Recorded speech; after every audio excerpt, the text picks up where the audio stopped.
할렐루야.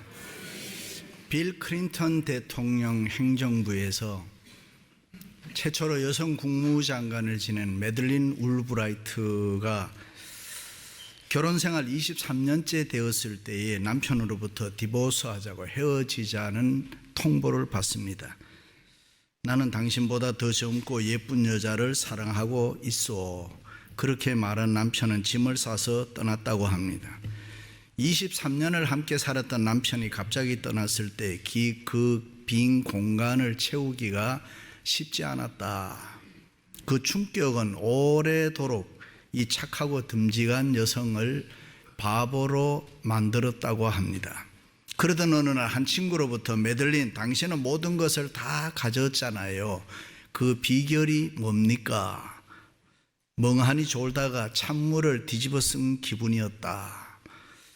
그때 그녀는 비로소 자신이 가진 것을 감사하기보다는 잃어버린 것에 정신을 쏟고 살았구나 깊이 깨달았다고 합니다. 가진 것을 감사해야지. 이때부터 매들린 울브라이트의 제2의 인생이 시작되었다고 합니다.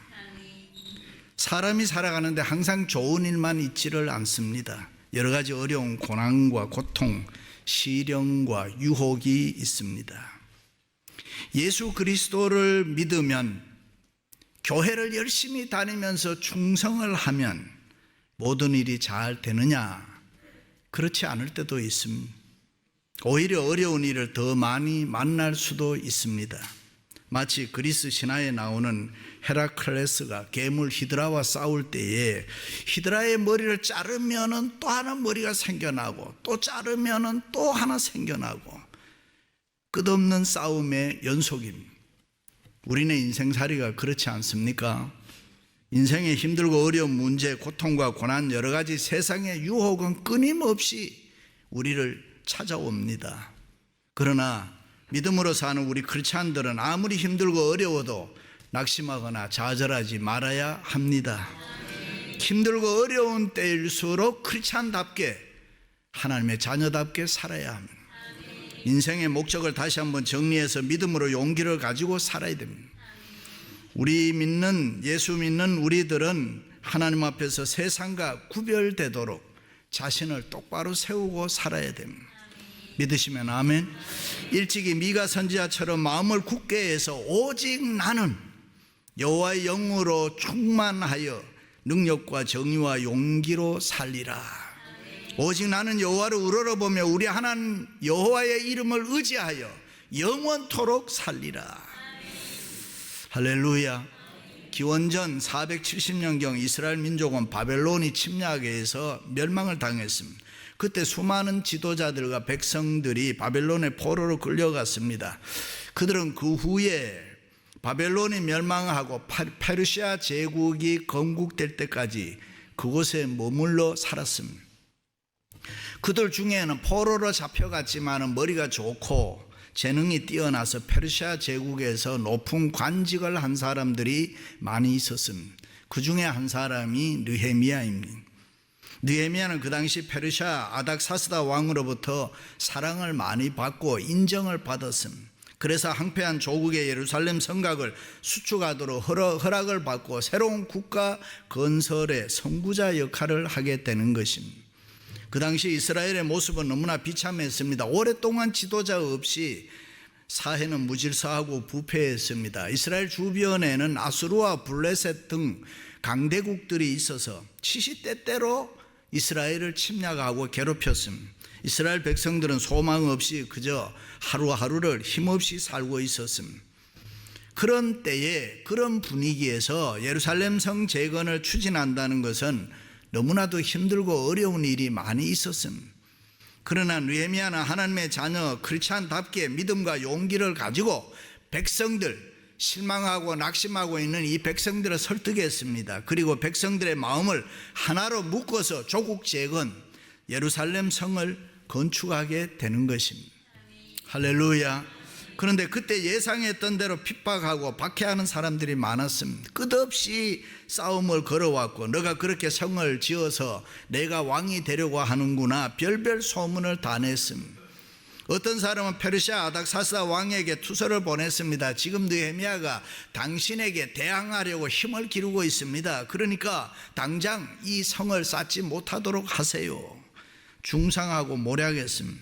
그래도 안 되니까 오늘 본문 이제는 느헤미야에게 그 공사를 지연시키기 위해서 산발랏, 도비야, 게셈이라는 사람이 몇 차례 우리하고 이야기하자 그들을 해하고자 합니다. 느헤미야를 해하고자 합니다. 회담을 제의하고 유혹을 했습니다. 그럴 때 느헤미야가 어떻게 했습니까? 예루살렘 성 건축은 거룩하고 하나님의 영광스러운 일이다.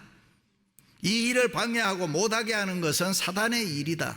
그러므로 내가 이제 큰 역사를 하니 너희들에게 내려가지 못하겠노라. 그들의 회담을 거절했습니다. 그저 나에게 주어진 예루살렘 성 재건하는 일을 나는 충성스럽게 감당하여 하나님의 자녀답게 살겠다. 그런 결심입니다. 이런 느헤미야 모습 속에서 우리가 몇 가지 교훈을 받을 수가 있습니다. 첫째는 느헤미야는 크리스찬의 자존심을 지켰습니다.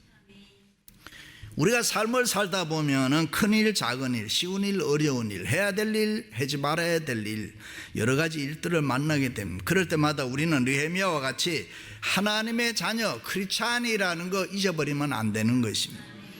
느헤미야는 하나님의 자녀의 자존심을 지켰습니다. 그래서 그는 성공했습니다. 그러므로 우리도 크리스찬으로서 자존심을 지키겠다는 이 결심이 우리에게 있을 때에 우리는 바로 결단할 수가 있고 바로 이 세상을 살아갈 수가 있습니다.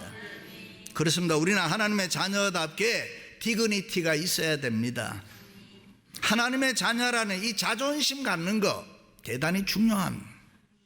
우리가 살아갈 때 장로로, 권사로, 집사로, 목사로 구원받은 크리스찬으로서 우리에게 주어진 나름대로의 거룩한 사명들이 있습니다. 그런데 우리는 그 어떤 경우에도 이 크리스찬의 자존심을 지키면서 주어진 사명에 충성해야 됩니다. 이 세상은 부패하고 타락하고 혼란스럽고 부정직하더라도 예수 믿는 우리 크리스찬들은 자존심을 지키고 이 세상을 의롭게 살아가야 되는 것입니다. 그리고 어떤 경우에도 우리에게 주어진 거룩한 사명을 중단하면 안 되는 것입니다. 그 어떤 경우에도 사단의 웃음거리가 되면 안 된다, 그 말입니다. 일찍이 바울은 크리스찬들을 향해서 형제들아 나는 아직 내가 잡은 줄로 여기지 아니하고 오직 한 일, 즉 뒤에 있는 것은 잊어버리고 앞에 있는 것을 잡으려고 표대를 향하여 그리스도 예수 안에서 하나님이 위에서 부르신 부름의 상을 위하여 쫓아가노라. 원문에는 허리를 굽히고 앞만 보고 전심으로 뛰어가노라 그랬습니다. 그렇습니다. 여러분은 나에게 주어진 거룩한 사명에 허리를 굽히고 전심으로 뛰고 있습니까? 행여라도 이 사람 저 사람 눈치 보다가 자존심 망가지고 힘들어하며 중단하지는 않았습니까? Anyway, 우리는 하나님의 자녀답게 이 자존심 지키면서 살아야 됩니다. 크리스찬답게 하나님이 주신 거룩한 사명을 붙잡고 전심전력하여 충성해야 되는 것입니다. 그래야 우리 인생이 달라지고 복된 인생이 되는 줄로 믿습니다. 할렐루야. 세상에 살다 보면 마라의 쓴물은 이스라엘 백성들에게만 있었던 거 아닙니다. 현대 우리 인생 순례길에도 마라의 쓴물은 얼마든지 있습니다. 그런데 중요한 것은 마라의 쓴물을 만날 때에 하나님의 자녀답게 자존심을 지키고 이 쓴물이 단물로 변화될 수 있다는 믿음과 소망 가지고 살아야 됩니다. 그렇습니다. 우리는 하나님의 자녀답게 크리스찬의 자존심을 지키면서 사는 것 중요합니다. 구원받은 하나님의 자녀로서 하나님 바라보며 하나님을 믿는 믿음으로 자존심 지키고 이 세상 바로 살아가야 됩니다. 성도의 자존심은 하나님의 자존심이기 때문에 그렇습니다. 믿으시면 아멘. 몽골 사람들은 평균 시력이 눈이 2.9라고 하잖아요. 좋은 사람은 7.0이 나온다 그래요.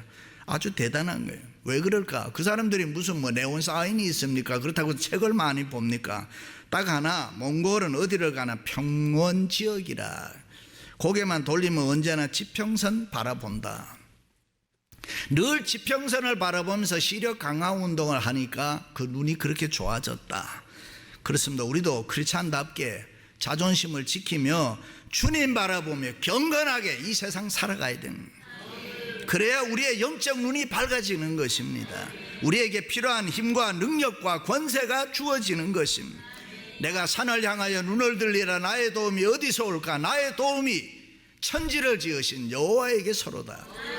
할렐루야. 우리를 도울 수 있는 분은 하나님밖에 없단 말이지. 그러므로 하나님의 자녀는 늘 주님 바라봐야 돼요. 주님을 바라볼 때 내 인생의 해답이, 역사의 해답이 우리에게 있는 줄로 믿습니다. 그렇습니다. 하나님의 자녀는 자녀의 자존심이 있기에 세상 함부로 살 수 없음. 마음대로 죄질 수도 없어요. 우리에게 주어진 사명 시시하게 여길 수도 없음. 그러므로 우리가 크리스찬의 자존심을 지키고 살면은 세상 어떤 싸움에도 승리할 수 있다. 세상에서는 너희가 환난을 당하나 담대하라. 내가 세상을 이기었노라. 할렐루야. 우리가 크리스찬답게 자존심을 지킬 때에 우리에게 자유함이 있어요. 생명력이 있습니다. 십자가의 능력이 있습니다. 하나님이 우리를 도와주심으로 모든 일에 합력하여 선을 이루게 될 줄로 믿습니다. 할렐루야. 두 번째, 느헤미야는 크리스찬의 신분에서 벗어나지 않았음. 지금 느헤미야가 고생을 많이 하면서 예루살렘 성을 재건하지만은 그것은 너무나 영광스러운 거룩한 일이었다. 그것은 민족을 구출하고 국가를 새롭게 재건하는 일임. 예루살렘 성 재건은 민족 장래를 약속해 주는 것이기 때문에 그것은 인생에 있어서 가치 있는 일이고 위대한 일이다. 그러나 그 일은 너무나 힘들고 어려운 일이었습니다. 방해꾼도 많고 유혹도 많고 핍박도 많고 수많은 어려움이 있었다. 그럼에도 불구하고 느헤미야는 크리스찬답게 이 하나님의 신분에서, 하나님의 자녀의 신분에서 벗어나지 않았다. 그렇습니다. 오늘 우리들에게도 나만이 아는 십자가, 내게만 있는 고통, 내게만 있는 고난, 어려움이 있습니다. 그러나 어떤 일이 있어도 이 하나님의 자녀의 신분에서 벗어나지 말아야 됩니다.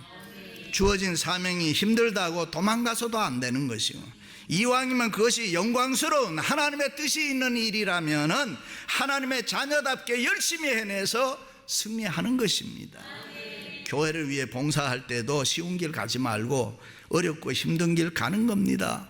좁은 길 가는 겁니다. 십자가 지는 것입니다. 힘든 일은 내가 하는 거예요. 그것이 십자가 지는 거예요. 절간 밑에서 깡패들이 와서 싸움을 하니까 시끄러우니까 큰 스님이 나와서 얘들아 누가 내려가서 쫓고 와라. 작은 스님들이 서로 쳐다보면서 누가 가나, 근데 제일 막내 스님이 예, 제가 십자가 지겠습니다. 스님도 십자가 진다는데 예수 믿는 우리들이 못 질 게 뭐가 있어요? 쉬운 일은 누구나 다 할 수 있어요. 편안한 일 누구나 다 할 수 있어요.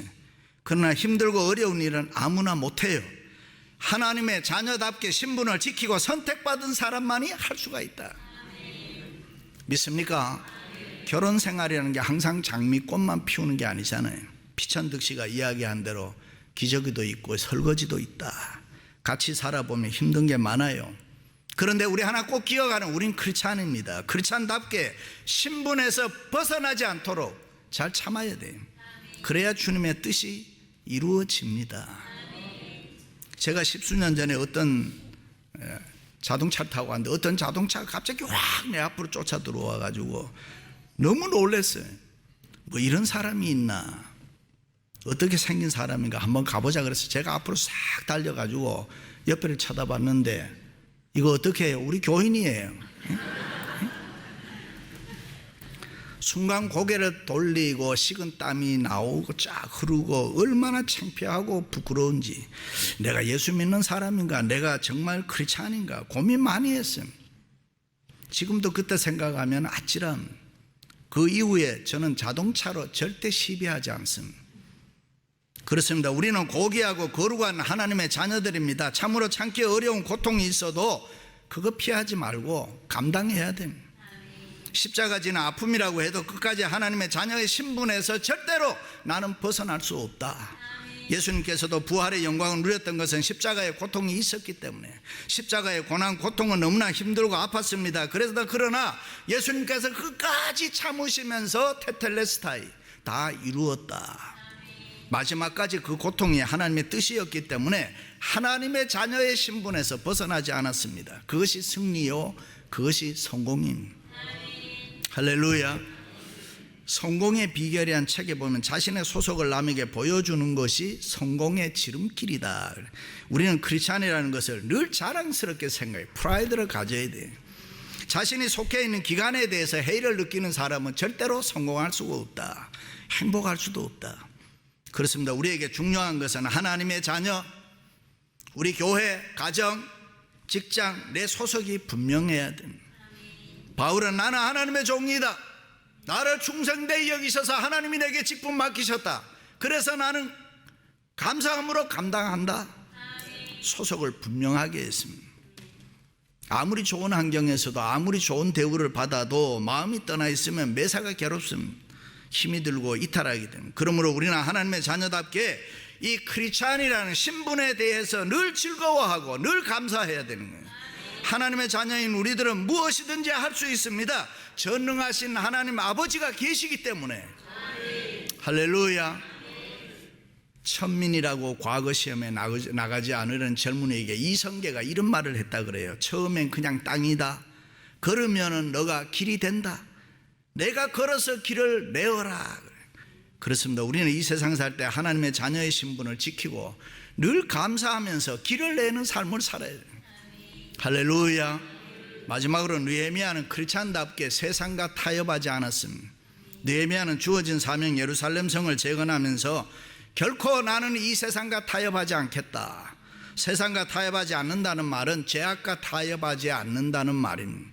느헤미야가 산발랏, 도비야, 게셈 이런 사람들이 만나자고 할 때에 그들을 만나지 않는 것은 내가 하나님의 자녀답게 살고 싶어서 그들과 결코 타협할 수가 없다. 잠시 그들과 만나서 이야기 한번 한다고 해서 뭐가 달라지겠나 할지 모르지만은 느헤미야는 분명하게 알고 있었습니다. 죄라는 것, 유혹이라는 것은, 이 세상의 것은 조금만 내가 양보해도 큰일 난다는 걸 알고 있었습니다. 그래서 단호하게 거절했습니다. 오늘 또 마귀는 주의 일, 교회의 일을 하되 세상과 적당히 타협하라는 거예요. 너 그렇게 열심히 믿을 필요 없어. 적당히 믿으면 돼. 너 그렇게 너무 열심히 하지 마라. 그냥 적당히 하면 된다. 이게 무서운 유혹입니다.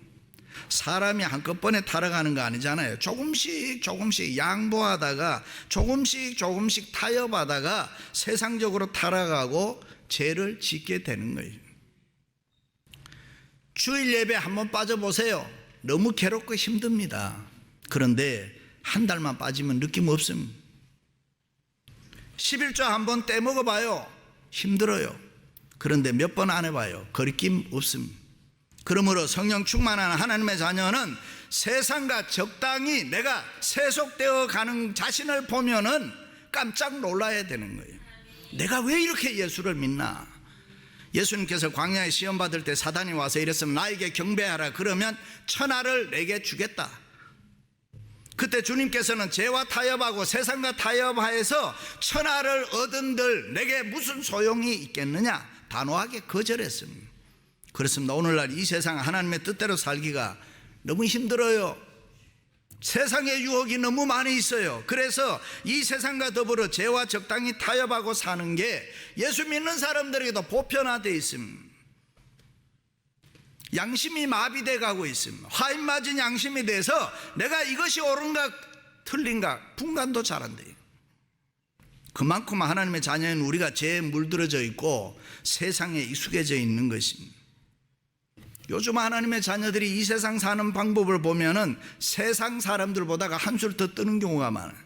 세상 사람보다 더 세속화되어 있는 크리스찬들이 많습니다. 너무 안타까운 것입니다. 그렇다면 우리가 이 땅에 왜 살아야 합니까? 도대체 교회가 이 땅에 왜 있어야 합니까? 우리와 교회는 이 세상의 빛이라고 하고 소금이라고 했습니다. 세상의 희망이고 소망이라고 했습니다. 믿습니까? 교회와 하나님의 자녀는 이 세상에 물들지 말고 내게 유불리를 떠나서 세상과 죄와 타협하면 안 되는 것입니다. 할렐루야. 김영삼 대통령이 미국 오면 주일날 나보고 예배 드려달라고 3번이나 얘기했는데 내가 한 번도 안 가서, 제 생각에는 장로님이면 교회와 예배 드려야 되는데 무슨 경호 얘기하고, 여러분 교회 예배 드리러다 죽으면 순교입니다 여러분. 그런데 거기 목사들이 자기 교회 버리고 예배들이 서로 가려고 야단이에요. 목사들 정신 차려야 되는 거예요.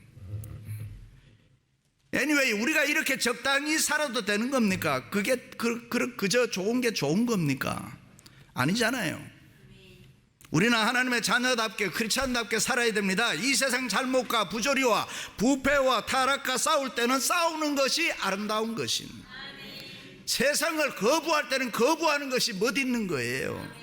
때로는 돈과도 싸워야 되고 때로는 죄와 더불어도 싸워야 되고 양보 없이 피 터지게 싸워야 되는 거예요.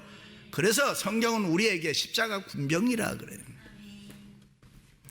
어떤 아들이 아버지가 나이가 많아 변호사를 통해서 200 밀리언을 유산으로 남겨 얘기를 듣고 나서 평소에 자기가 예뻐하는 여자에게 가서 내게 이렇게 많은 돈이 이제 유산으로 오니까 결혼해 달라고 했습니다.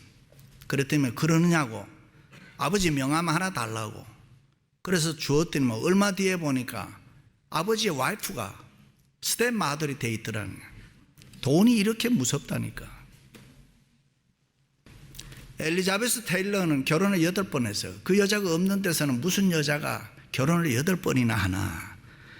그렇게 욕하다가도 그 여자를 만나서 그 여자가 눈 몇 번 껌뻑거리면은 간장이 다 녹아내릴 뿐다 이래.